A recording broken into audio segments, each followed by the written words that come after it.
What's up, guys? Today we're going to be talking about the classes that I play most often, I would say. I've been experimenting with some other ones lately, but my main class is Edgeripper. And the reason I went this is because of the mobility factor. So I'm doing a series basically where I'm going to pull up classes and make skill builds on the spot. So at the end of the video, in the comment section, make sure you leave your suggestions for what types of classes you want to see, and your opinions on if there's different skills that you should have taken or that I should have taken. So yeah, we'll get right into this. So Edgeripper is a little bit different. Like, there's not a whole lot of different types of builds you can do with this. There's only a few ways that you can actually build this. Because of the Swift Blade skill tree, you don't want to basically use certain skills. You don't want to use any of the melee abilities. So we'll start with the sorcery tree. We're going to take Flame Bolt, of course. Usually I'll take the Electricity Ancestral. Take Freezing Arrow. This is going to be pretty much our only form of CC, is being able to encase them in ice. So that's going to be very important to be able to keep them in place.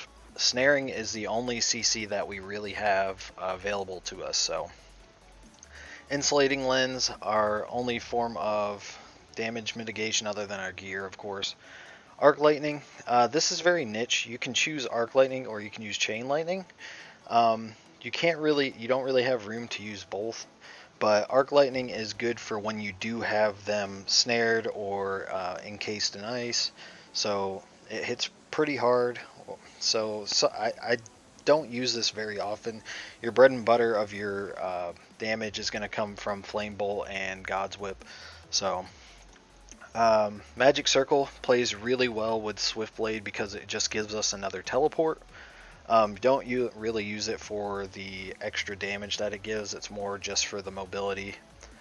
Freezing Earth, again, we need some form of CC, and this is going to be our best bet when they're close to us. Frigid Tracks is going to be another CC against melees that is very good.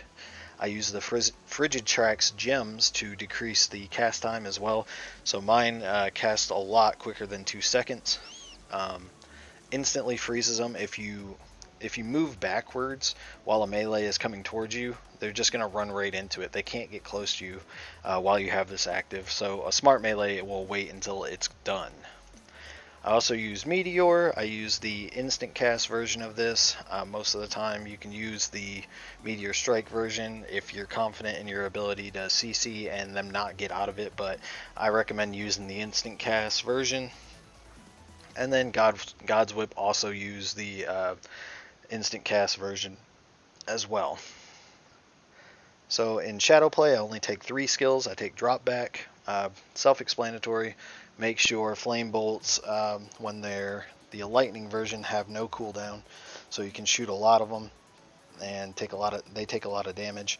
I use Overwhelm with I think it's the Lightning Ancestral. It makes you flip over their head. It stuns them for a brief second, and it shoots you away from them. So it's another form of mobility and a small stun. And then Free Runner, of course, for our attack speed and movement speed. Now, going into Swift Blade, I take Reverberate. Being able to double cast my mobility skills is great. I take Entangle because it is a slow. It gives me a few seconds to gain some distance. And paired up with Blade Blast, it actually causes a snare. So, Blade Blast being our other mobility skill, along with Blink.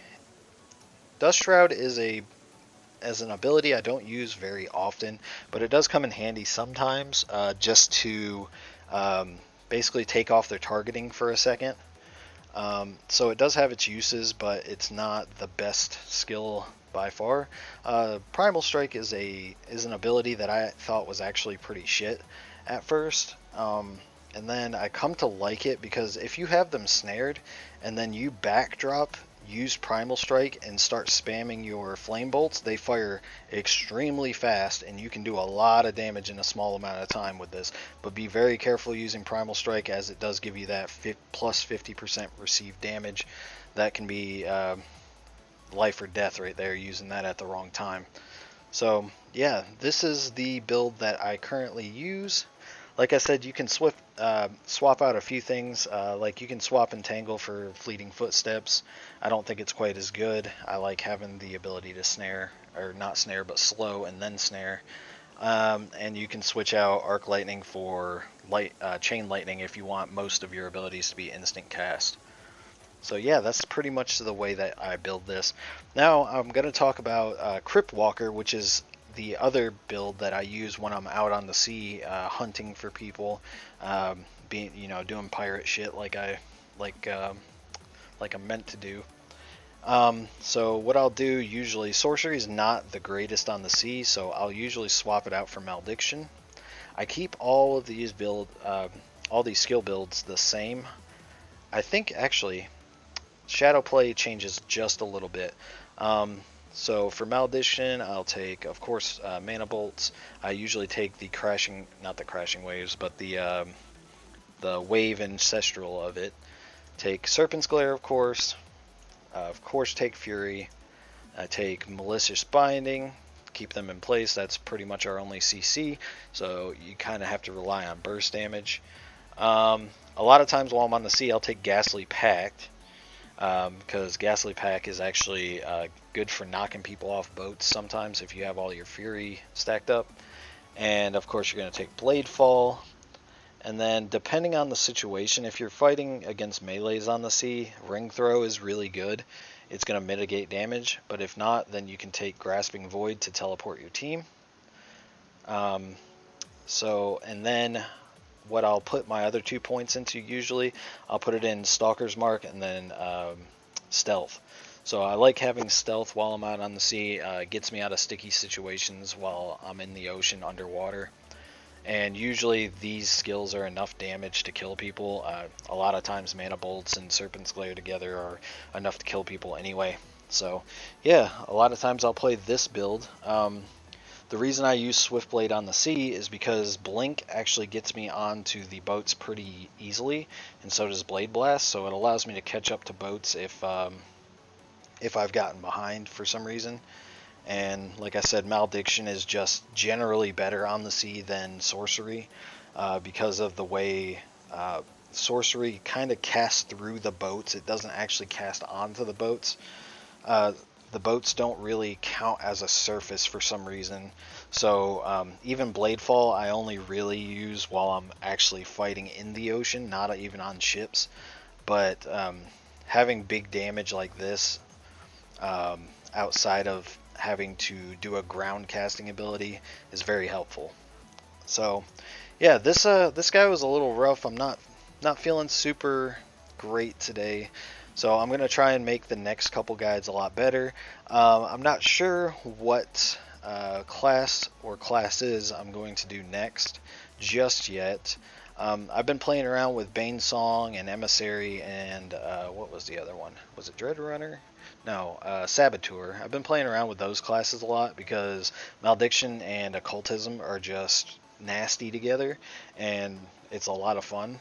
So I might do something like that. If you guys want to see some melee builds instead, or some archery builds, then yeah, I can do some of those as well. I'm not really knowledgeable on healing and tanking, but I can try and do some research on those if you guys want to see some of those as well. But yeah, so if you like this guide, then definitely like, comment, subscribe. Comment what classes you want to see. Comment if this build was shit or not. I personally have fun with it, so to each their own. And I'll see you guys next time. It's time for revolution!